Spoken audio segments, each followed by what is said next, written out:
Today on episode number 384 of the Teaching in Higher Ed podcast, I welcome Karen Costa to talk about supporting ADHD learners. Produced by Innovate Learning, maximizing human potential. Welcome to this episode of Teaching in Higher Ed. I'm Bonnie Stahoviak, and this is the space where we explore the art and science of being more effective at facilitating learning.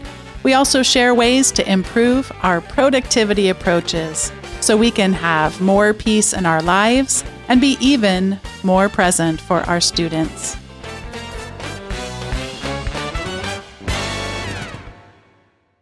Karen Costa is a faculty development facilitator specializing in online pedagogy and trauma-aware higher education. Karen loves leading faculty learners through fun, interactive, and supportive professional development experiences. Karen's first book, 99 Tips for Creating Simple and Sustainable Educational Videos from Stylus Publishing, focuses on helping faculty and teachers to make creative use of videos in their classrooms. And as a side note, it's fantastic and you should pick it up. Karen is involved in various faculty development initiatives, including as a facilitator for the Online Learning Consortium, Online Learning Toolkit, and Lumen Learning. She spent 4 years as a regular writer for Women in Higher Education. Her writing has also appeared in Inside Higher Education, the Philadelphia Inquirer, On Being, and Faculty Focus. Karen graduated from Syracuse University with a BA in sociology. She holds an M.Ed. in higher education from the University of Massachusetts Amherst and a CAGS in educational leadership from Northeastern University. Karen has a professional certification in trauma and resilience levels 1 and 2 from Florida State University, a trauma-informed organizations certificate from the University of Buffalo School of Social Work, and a certificate in neuroscience learning and online instruction from Drexel University. Karen is also a certified yoga teacher and level 1 yoga for arthritis teacher. She lives in Massachusetts with her family. Karen, welcome to Teaching in Higher Ed. Hi, Bonnie. How are you? Doing well. I'm going to start out with a confession, though, Karen. Okay, I'm ready. But I have to start out with just that I'm getting better. So before I truly admit this, I would say that if you were to talk to me maybe 15, 20 years ago, I might have regularly said something like this that today I would not say.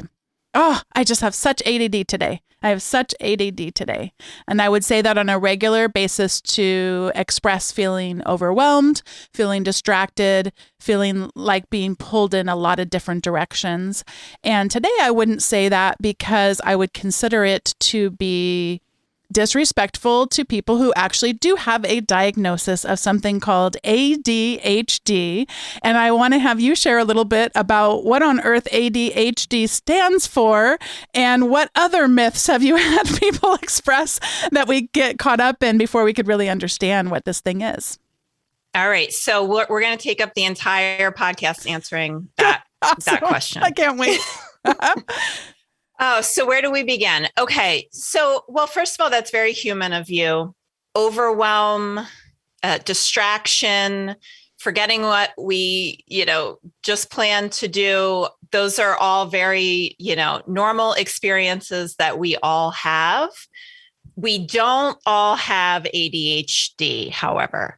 So I think it's important for us to, just as you're doing, to understand that for folks who have ADHD, those feelings, among many others, are incredibly challenging. They are constant. They have been constant for folks for decades. Many times, particularly women are undiagnosed, so folks are not getting the support that they need to manage this challenge.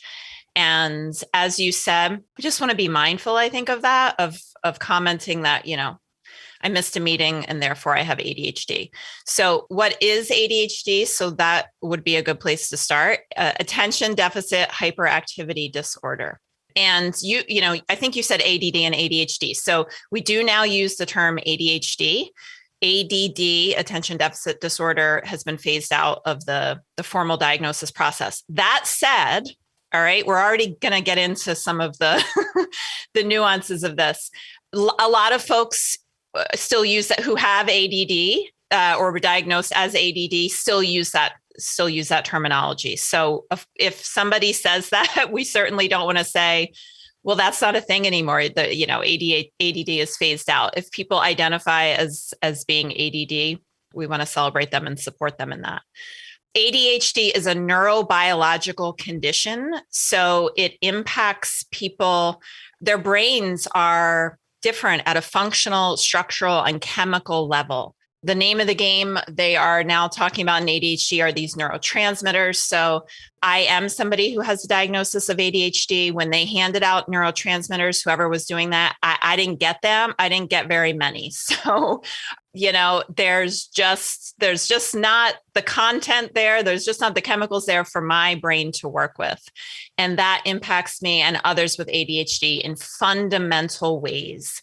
To give a little context to this, Bonnie, I think it's really important. I want us to take a strengths-based approach. So I also want to mention that folks with ADHD are creative, energetic, passionate, compassionate, deeply care for others, hardworking. When we are in love with something, in love with an idea, we will just devote our entire mind and lives to it and fall for it and work so hard for it. So there are immense strengths to folks who live with ADHD, but it's also very debilitating for many people. So there is some data. The doctor's name is Dr. Russell Barkley.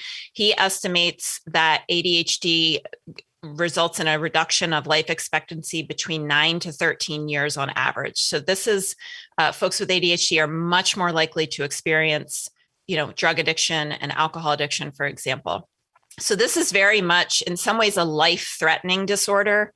Yes, it involves many strengths, but it's something that we really have to get people additional support for. So I share that because I really want people, as you said, to recognize that this is way more than I forgot where I put my cell phone. Mm-hmm. Yeah. Could you describe a little bit about the context of what it might be like? And I realize every person is different and we do have a number of different diagnoses going on here, but what would be a typical experience of entering into a learning environment for someone with ADHD, and how that may or may not be different by someone who doesn't have the same diagnosis? Yeah, so that's a great question. And I'm really glad you said that. We are not, the ADHD community is not monolithic. So I can describe certain commonalities. I can describe somewhat of my experience, and this is not going to land for certain people with ADHD. So we certainly want to keep in mind that people have different experiences. The other thing I want to mention is that this shows up very differently for, gender is a factor here. So there's a great book I have my y'all know, if anybody knows me who's listening, they know they're going to get their book recommendations. The author's name is Sari Solden, and she wrote a book called Women with Attention Deficit Disorder. And again, you'll notice I just said women with attention deficit disorder. As we discussed when she wrote this book, that was the language. And she talks about how women are socialized to go along and get along and to take care of others, right? So the myth, we mentioned myths before, the myth of ADHD as the young man or the young boy in the classroom who is calling out and speaking out and not able to sit still in his desk. That's part of the ADHD community, absolutely. But this shows up very differently in girls and women. Girls and women, that sort of inward focus is maybe at play. So they are internally, their brains are going a mile a minute, but you would never guess they are compliant and sitting in their seats, and you might not realize that there is a lot going on and that they need additional support. So we want to keep gender very close to our hearts and minds as we proceed.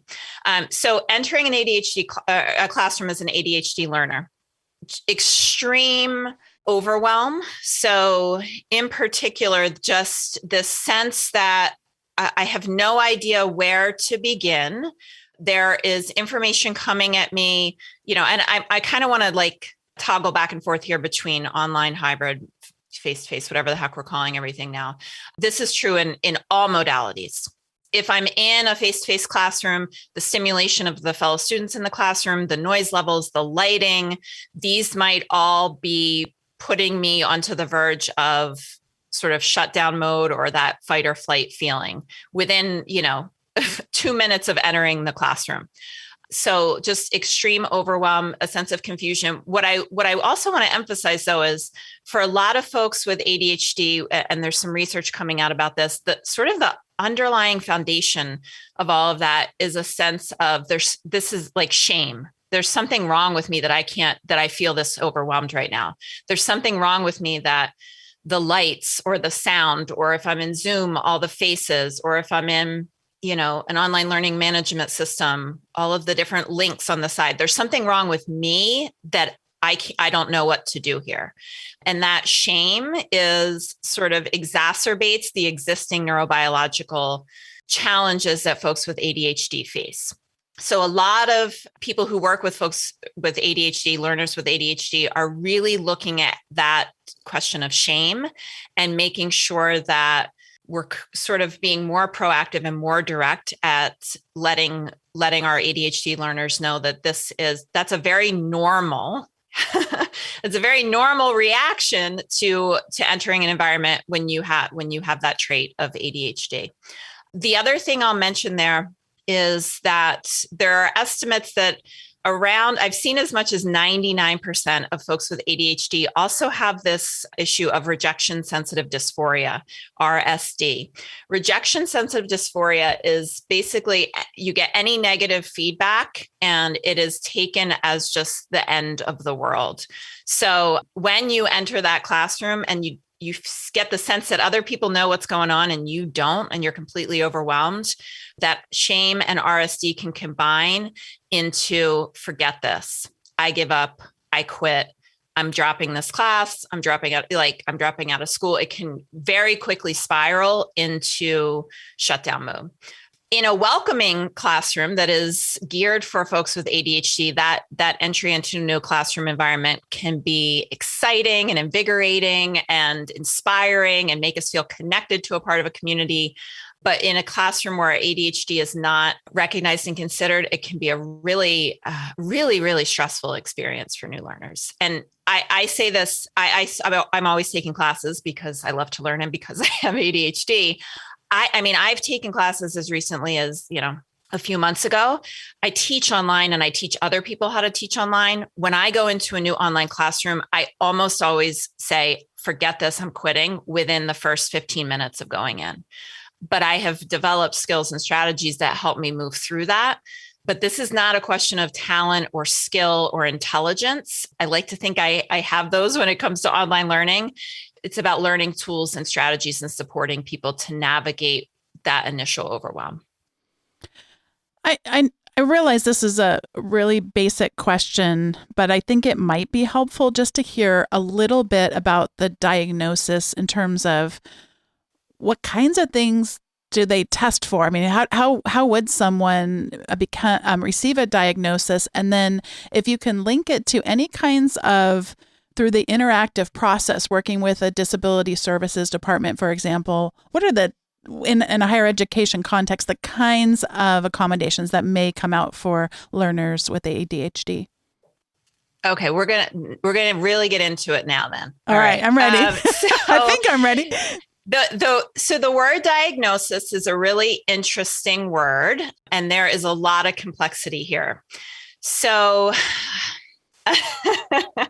I'll say this. This is my experience. For me, whether it's ADHD or other things in my life, a diagnosis is a both and. It is a piece of information that I am able to use to gain access to support and treatment and community. It does not define me. And I also recognize how it can be used, how it can be harmful. So I said to somebody reached out to me and said that was going through a new diagnosis and how do you process this? And I said, I am able to at the same time accept my diagnosis and reject it at the very same time. And, I don't know if I can tell other people how I did that. Well, I can through therapy. So I learned how to accept and reject the diagnosis at the same time through therapy. But it's very complex. It's a very emotional experience, and there's not one way to process it. In general, a diagnosis is something that you would get from psychological or neuropsychological testing that you can access. In theory, you can access through a psychologist who is trained to do in-depth testing. Some people might come to a diagnosis, though, through a therapist or through a psychiatrist. So there are some different paths to a formal diagnosis. I also want to say that some people identify as having ADHD and they have not sought out a formal diagnosis. And because some people really do feel like because of their identities or place in life, that the process of seeking out a diagnosis would be more harmful than helpful. They might not have financial access to receive a diagnosis. The other thing is going through the process of getting a diagnosis is like, it's not built for people who have ADHD. It's a lot of work. It's a lot of using executive function skills, which is what a huge challenge for folks with ADHD, in order to go through the process of dealing with doctors and insurance and appointments to see that process through to the end. So it's not just a question of like, did you get the diagnosis or not? There's a lot going on there. So hopefully I represented that well. Now we're going to get to the whole can of worms of now I do have a formal diagnosis and I'm going to access accommodations in higher education. Again, not everybody has access to a formal diagnosis. I have so many students in my courses who either we're told that they probably have ADHD, but they don't have a formal diagnosis. They demonstrate, in my opinion, they really show signs that might be an issue for them, but they've never been connected to a diagnosis. So really the accommodations route in higher education goes through, this idea that you have to have, access to and the privilege of getting a formal diagnosis, which is incredibly problematic. So I guess I'll pause there. There's a lot going on. Oh, there was one other thing I wanted to say, Bonnie, which is that I've taught maybe 10,000 students. I've been teaching since 2006.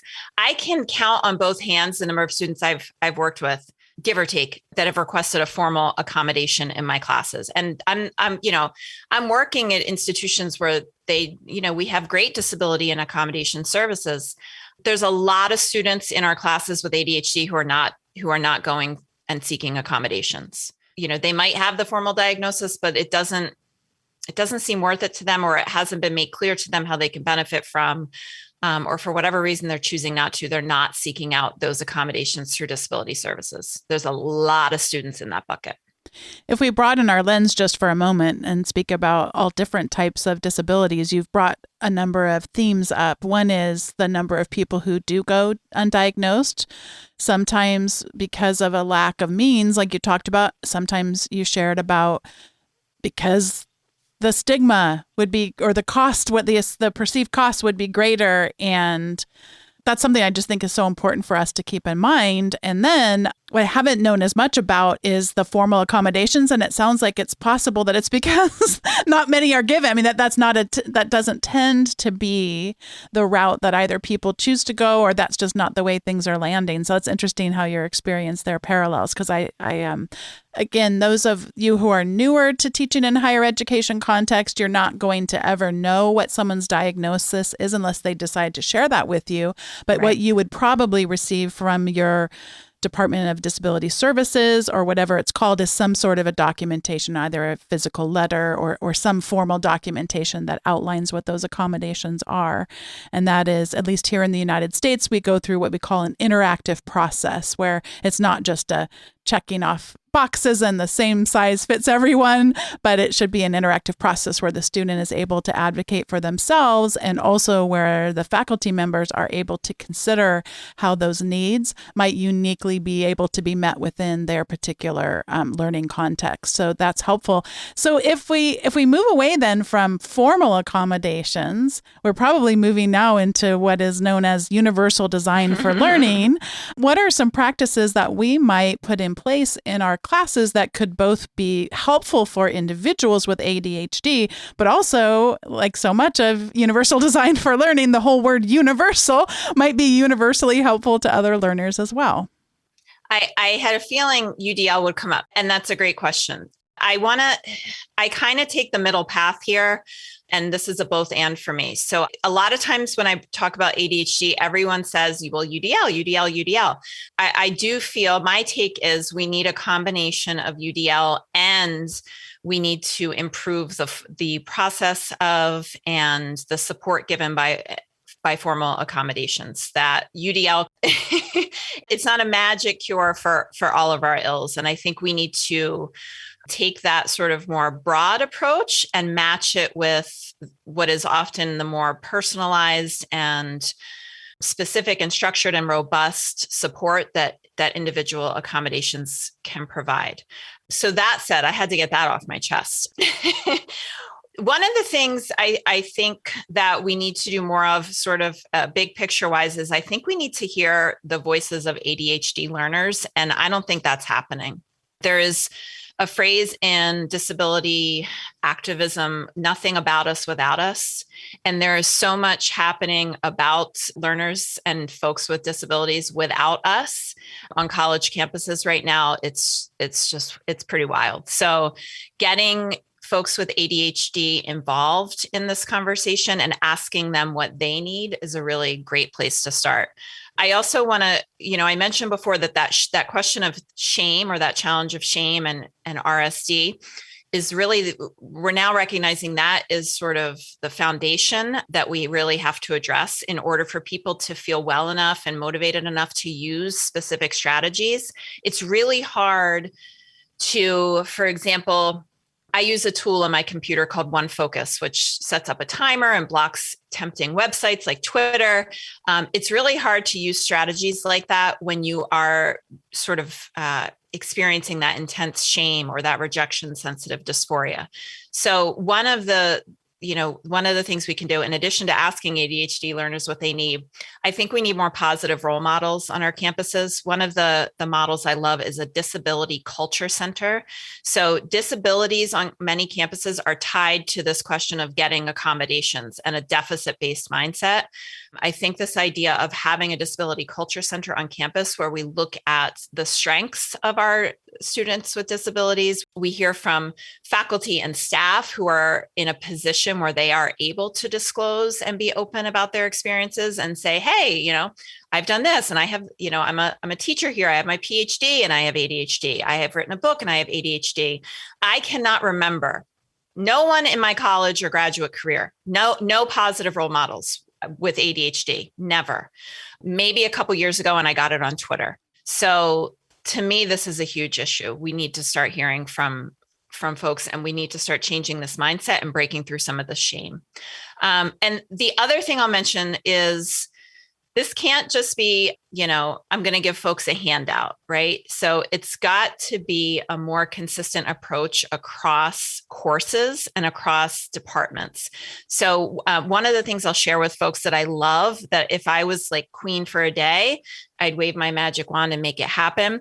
Landmark University is one of the leaders in, their bread and butter is serving learners with disabilities. And they do a ton of research, and they're really at the forefront of this. They have something called the master filing system. All students in their first term are taught how to use this master filing system. And it's like time management, how to take tests, how to take notes. And it goes all in one place in this gorgeous binder. And guess what? Every faculty uses it. Every teacher uses it. It's the foundation of all of their courses. You apply those strategies across courses. So, we do have institutions that are using first year experience and first year seminar courses. Where those fall short, and we have some good research on this, is that they're standalone. We give these students these skills, but then we don't weave it into the rest of their courses. So we need some additional consistency in teaching all students these skills. It'll benefit everybody, as you said, but it will particularly benefit ADHD learners. But then we need to back it up. And we need to weave it across the curriculum and weave it into all of our courses, because it just, it sort of dies in that course if we're not giving students opportunity to practice and we're not supporting them in using those skills down the road. I have about a million more, but I'll pause there. I love it. I've got a colleague whose name is David Rhodes. He's been on the podcast a couple of times before. And if I don't mention his name, he's going to be probably just saying, hey, you should also mention, as in you, me, Bonnie, should also mention the aspect of, you talked about it earlier, but I wanted to stress again the importance of simplified course navigation.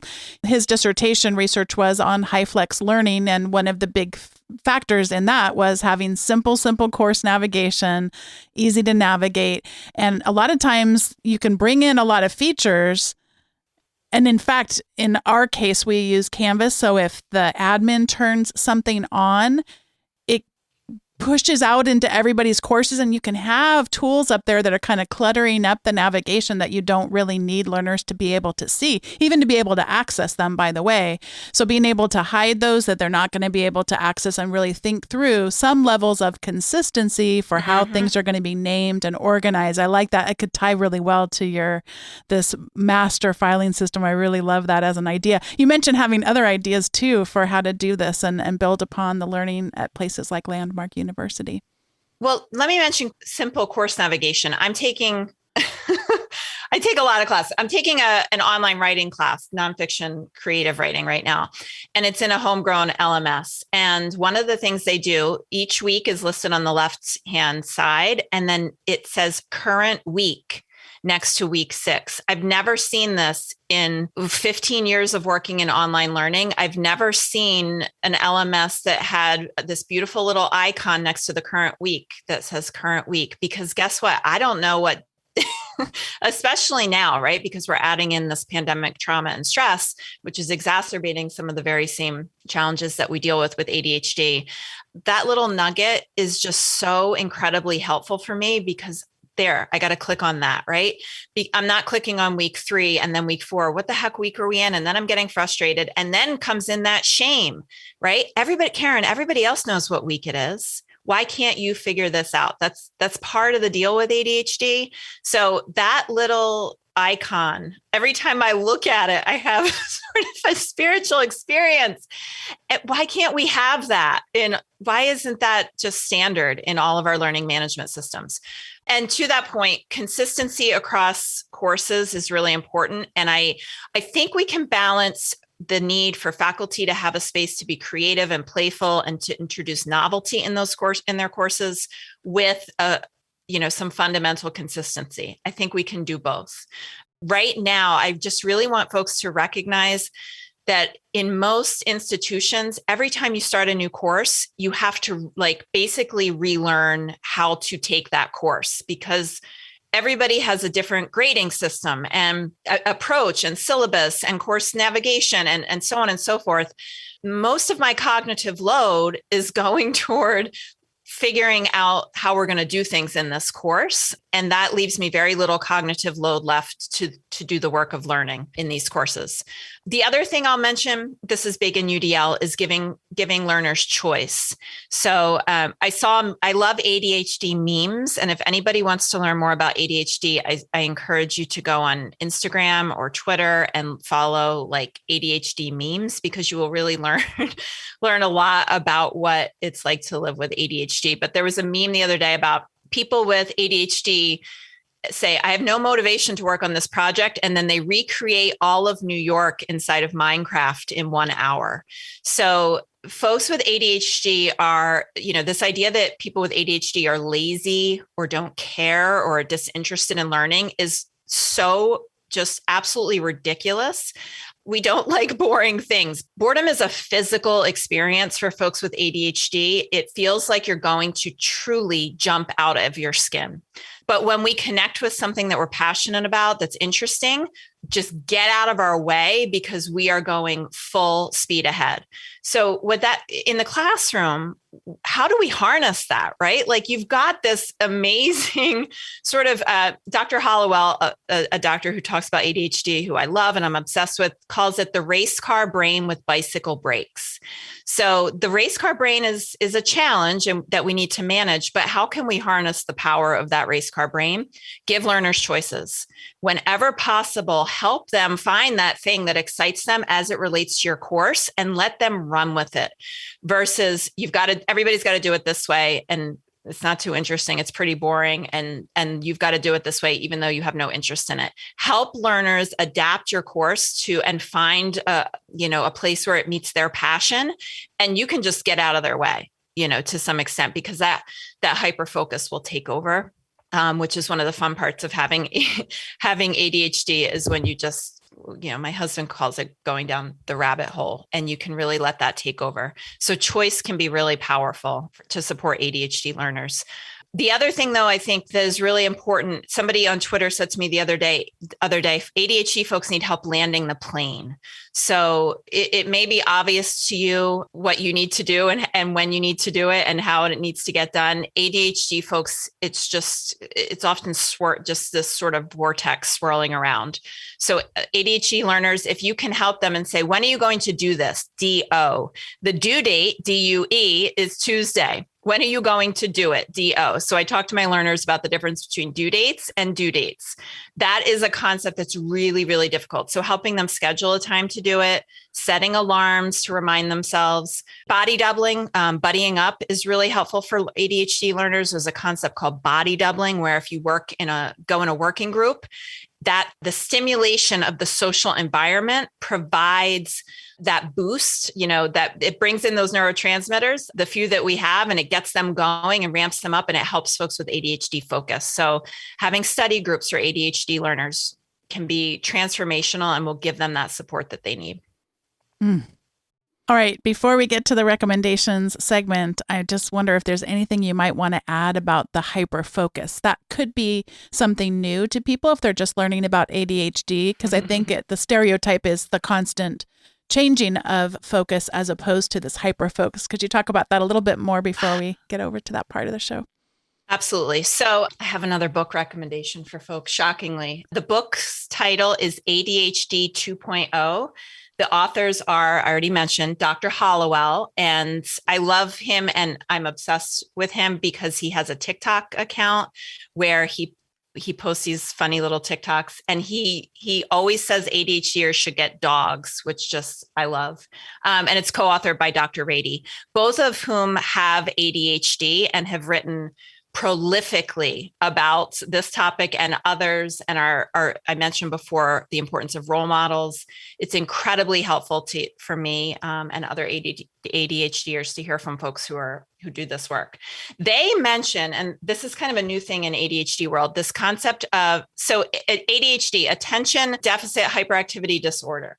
They propose that there's not a deficit of attention with ADHD, but rather a difficulty in harnessing attention. So there is a tendency to be constantly scanning the environment and taking in everything at once rather than on focusing on one thing. That's why I feel ADHDers are really the future. We are facing this increasingly unstable world in crisis, and people who are able to scan all of this and take it all in and make connections and be creative, I think are going to lead us through this. But Hollowell and Rady mentioned this idea of VAST, variable attention stimulus trait. So it's not that I don't have attention. I have a ton of attention. It's that I don't have those neurotransmitters and certain brain structures that help me to zone it in on one thing and stick with that. So I love that. The first time I read it, I said, oh my gosh, right. The idea that I have a deficit of attention is, and I think anyone who's ever encountered me, it's like laughable, right? Like I want to give my attention to every single thing on this planet all at once, right? I have an excess of attention and I don't know how to prioritize it and focus it. So that I think can be really helpful, and it connects to that idea of hyperfocus.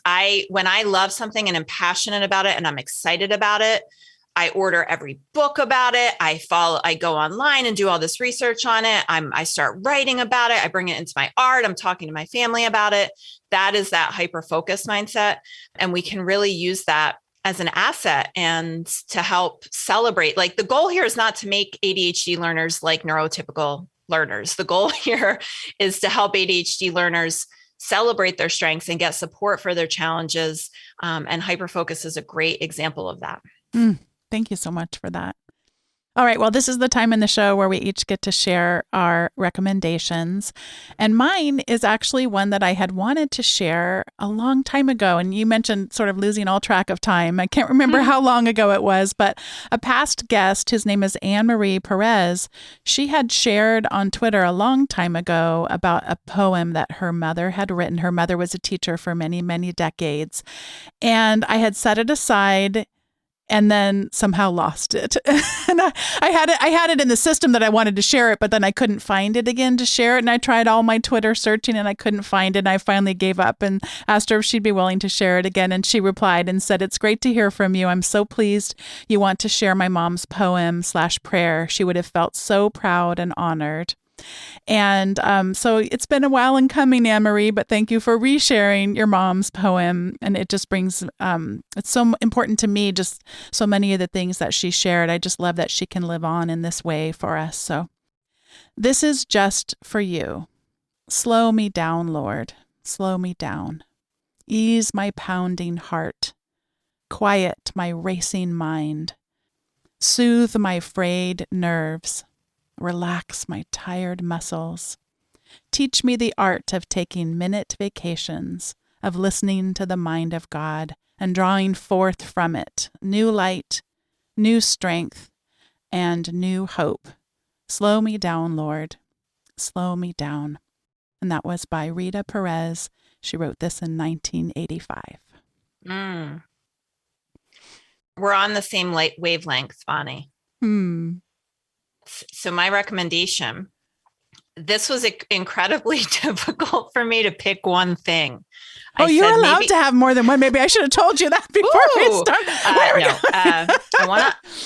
I want to honor that, and it's a good chance for it's a good chance for me to practice prioritizing, and it led me to what I felt was, I approached this. I said, what do people need right now? And it's something that I need. So I'm sharing a book. It's called Another Book. And again, nobody's surprised by that. The book is called The Healing Power of the Breath. The authors are Richard Brown, MD, and Patricia Gerbarg, MD. And this was recommended by Dr. Hollowell, who I mentioned before, as a support strategy for folks with ADHD. So I know there are folks with ADHD listening to the podcast, people like me with ADHD. And this was, again, recommended by Dr. Hollowell as a great tool for managing anxiety and stress and to build focus. And I got this a few weeks ago. I've been using some of these breathing practices on a daily basis. What I love about it is you can do it for 5 minutes. And it combines, it's a really cool book. So I intentionally mentioned that these are medical doctors who wrote this book, but it is also grounded in all of the ancient practices around yoga and meditation. Those are all woven together with the science that we are, rapidly getting about how things like breath work can impact the autonomic nervous system. And I heard frayed nerves in your poem. I think, if I could, that grabbed me. That's what I'm seeing in folks. And what I hear people saying is, Karen, I know that the causes of this are structural failures. I know that that's what's going on here. But I'm not feeling well enough to do anything about those, societal problems and those structural failures. So what do I do? And we just feel stuck and hopeless. And what I encourage people to think about is just creating any wiggle room you can with little things like a 5-minute breathing practice. Forget, 5 minutes might not seem like enough. It is, if you stick with it and try to do it every day. So I've been making that promise to myself to do this every day. The science is absolutely behind this, that when we do breathing work, it moves us out of that sympathetic nervous system, fight or flight, which I think we're all, I had a yoga teacher who told us many years before the pandemic, we're living in a sympathetic psychosis as a culture. And this breathing practice can move us into that parasympathetic nervous system, which is the rest, digest, heal, calm, that feels very elusive to many of us. And that 5 minutes can kind of create that little wiggle room to maybe open up some space in our lives for healing and rest and for slowing down. And for folks with this is ADHD person approved. So a lot of people with ADHD just run in the other direction when they hear meditation. It can be incredibly, incredibly difficult. What I like about this book, there's audio tracks online, and listening to somebody else's voice really helps me to stay with the practice. Sitting alone by myself with my own thoughts is incredible. Sitting still for meditation is really, really difficult. So this is ADHD approved, but will help everybody, especially those who are dealing with those frayed nerves and sense of overwhelm. Mm. This really rounds out so much of what you shared today in terms of wanting to move away from the shame and into the strengths. And it's something that I've been thinking so much about in terms of being able to shrink things down. I talked about in a prior show that I've read so much of the science behind the importance of getting out into nature. And so it just felt the shame of like, I don't do this enough, and I don't do it with the kids enough, and I don't do it with Dave enough, and shame, shame, shame, versus now I've started sitting in the backyard enjoying nature, which I'm saying with air quotes, but you can't see me right now unless you're Karen. And then just really treasuring that. And I have also resisted meditation before because it does feel like if 5 minutes wouldn't be enough and everything. And we were the other day, one of our kids was feeling depressed. I don't mean depressed in a clinical sense. I mean depressed in a depressed sense. And just I think as they are transitioning back to in-person learning, just all of the exhaustion that can come from that feeling. And so I all said, we're going to get in the car and we're going to go to a park, even if we don't want to. And it was really upsetting for one of the two children. So we were talking about depression and what is clinical depression, and then what is regular depression that so many of us experience on an average of between 2 and 3 days a month, all this funny stuff that you talk to with a 7 and a 9-year-old. But we were saying, what are the things that we could do to help our bodies not feel depressed? And I just cracked up because our daughter, who is 7, says, well, we can breathe. We can use our breath and we can breathe in. And I just thought, I always love when they get to a certain age and they're not with you all day. And of course, even if they're just watching things on, YouTube or whatever, you go like, where on earth did you hear that from? What a delightful thing. And I think I need to be listening to whatever it is. I think some of this might be coming from their school, that kind of thing, but just so good. And 5 minutes, yeah, what a difference that could make. Our drive to the park wasn't more than 5 minutes, but we grounded ourselves in the ways we can take care of our minds and our bodies. Was really cool. So thank you for helping us shrink this down a little bit. It sounds like a really good book. And that, that's evidence that I think the kids need to be in charge rather than the adults. I'm gathering that evidence.